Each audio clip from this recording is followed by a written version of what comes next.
kapag mami-mami na ang rule mo sa buhay, hindi na puro makeup ang laman ng bag mo, kundi mga gamot, ganyan. Papakita ko sa inyo itong isa sa mga super important, dapat lagi kong dala kapag magbibiyahe kasama ang pamilya ko, or kahit mga friends ko. Ito kapag friends ko, ito lagi kong dala. Ito yung aking medicine organizer. Meron ako ditong melatonin. Meron ako dito. Ito, melatonin pampatulog. Ito, meron akong Advil, pampasakit ng mga sakit na nararamdaman. Hindi to i-effect sa broken-hearted ha.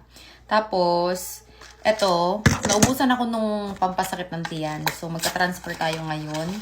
Ito ay, ano naman, hinangat-ngat. Hindi na kailangan to iniinuman. So, transfer ko lang siya. Meron din ako ditong Zyrtec. So, transfer ko lang siya dito. Hindi ko na, ay, dito pala dapat kasi mas malaki. Hindi ko na siya hindi ko na nililabel kasi alam ko ang kulay. Tingnan niyo, puro pink. Yung isa parang pink. Wala masyadong kulay. Ito, pag kinain mo, pag hinalngal mong ganyan, itigil na yung sakit ng tiyan mo. Ilang beses ko na tong, ginagamit. Wala kasi kami loperamide dito eh. Nag-uwi naman ako galing Pilipinas pero siguro na-expire na. Pag bang gamot nag-expire, may effect pa din.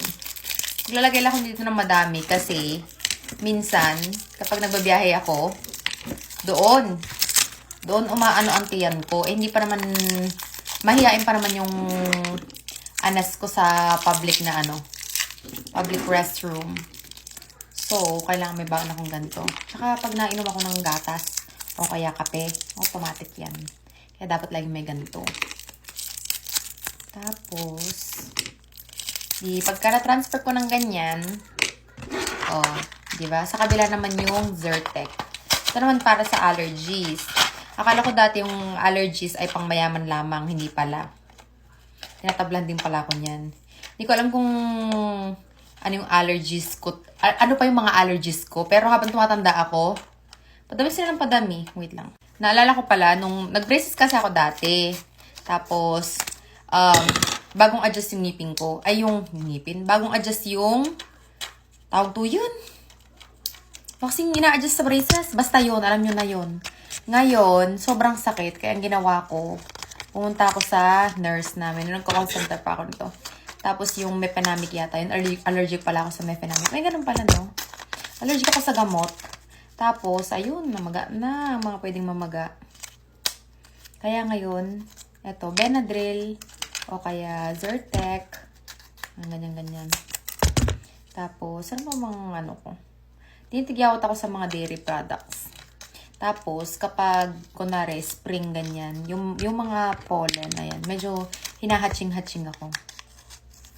Maglalagay lang tayo dito ng mga 4 siguro.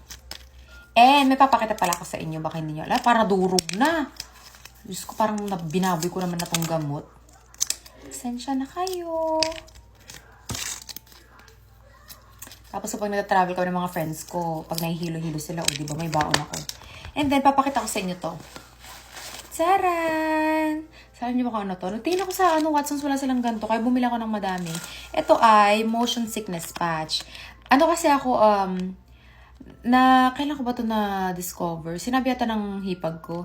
Pero anyway, ito, nung magkukruise kami, ito in-advise nila, maglagay daw dito sa likod ng tenga. Kasi meron akong parang motion sickness, yarn. So, minsan kapag short flights, lalo pag maliit yung aeroplano, nahihilo ko. Tapos si Sab din, gumaganon siya. So, ito, perfect na perfect. Effective to. Bago pa kami magbiyahe, so, boarding na. Yan, nakalagay na ako. Meron naman ako dito nalagyan. Saran! Essential oils. Para pag nahihilo, medyo nasusuka, nai-stress, ganyan. Diba? Dapat ready. So, ito lang yung laman ng pouch ko. Yun lang, bye.